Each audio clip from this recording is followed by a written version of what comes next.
Salam alaikum, bienvenue chers frères et sœurs.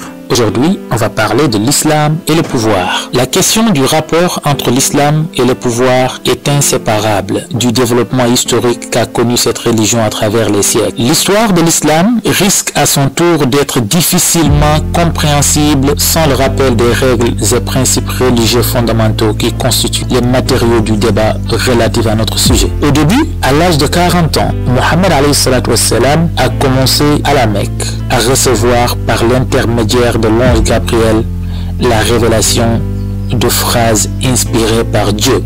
C'était les premiers versets du Coran. La révélation a continué jusqu'à la mort du prophète à l'âge de 63 ans. Le Coran, parole de Dieu, est la première source de l'islam. Les paroles du prophète qu'on appelle les hadiths, ainsi que toute sa conduite, ses faits et gestes constituent la sunna, c'est-à-dire la deuxième source de l'islam. Il ressort de ces deux sources telles que complétées, systématisées par les ulama, c'est-à-dire les théologiens, que l'islam repose sur 5 piliers. La première, c'est la shahada, c'est-à-dire l'affirmation de l'unicité de Dieu et que Mohammed est son messager.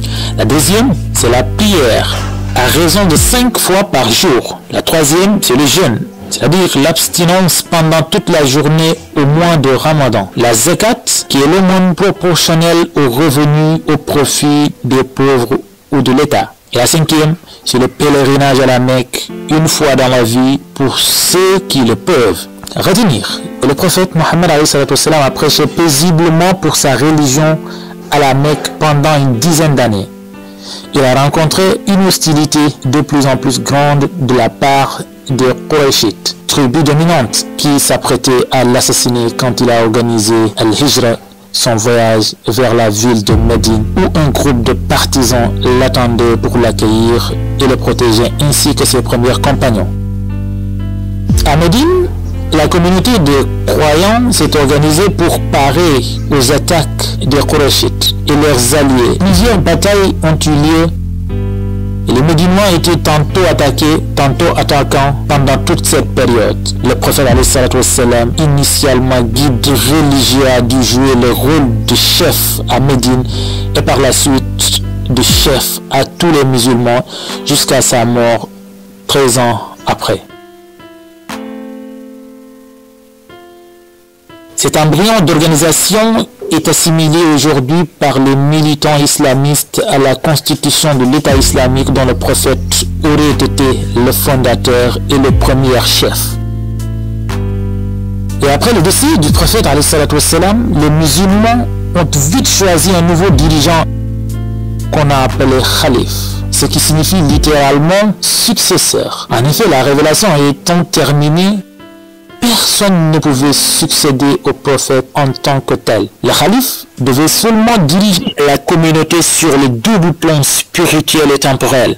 Le premier calife, qui était Abu Bakr, et deux de ses 3 successeurs ont été à chaque fois choisis par les notables et la communauté. Par la suite, commence la période de la dynastie Omeyyade où le pouvoir devient héréditaire. Les 4 premiers khalifes, qu'on appelle les khalifes sages, Khulafa al-Rashidoun, ont une place privilégiée dans l'histoire de l'islam et sont assimilés à des saints. Cependant, le dernier a été contesté pendant pratiquement tout son règne par ceux qui constitueront la dynastie Omeyyade, ce qui a donné lieu à la première guerre civile islamique.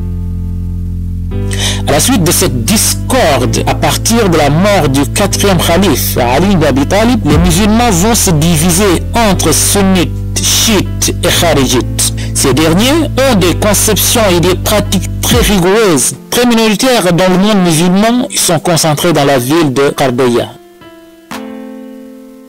au sud de l'Algérie, l'île de Jerba en Tunisie et le sultanat d'Oman. Les chiites, probablement 15 à 20% des musulmans du monde, constituent la large majorité du peuple iranien, une courte majorité du peuple irakien et des minorités non négligeables dans certains pays du Golfe et au Pakistan. La grande majorité des musulmans sont des sunnites. Les chiites considèrent que Ali ibn Abi Talib, cousin et gendre du prophète père des petits enfants, des petits-fils de ce dernier, était non seulement un calife calife légitime, mais celui qui aurait dû être calife dès la mort du prophète alayhi salatu wassalam. Après lui, le pouvoir politique aurait dû échoir à ses descendants. Les chiites gardent bien en mémoire la liste des premiers descendants prétendant au pouvoir, et les Iraniens sont dits chiites duodécimains, en ce sens qu'ils vénèrent 12 descendants bien connus d'Ali et pensent que le 12e s'est caché et doit réapparaître un jour. Ainsi, le guide de la révolution iranienne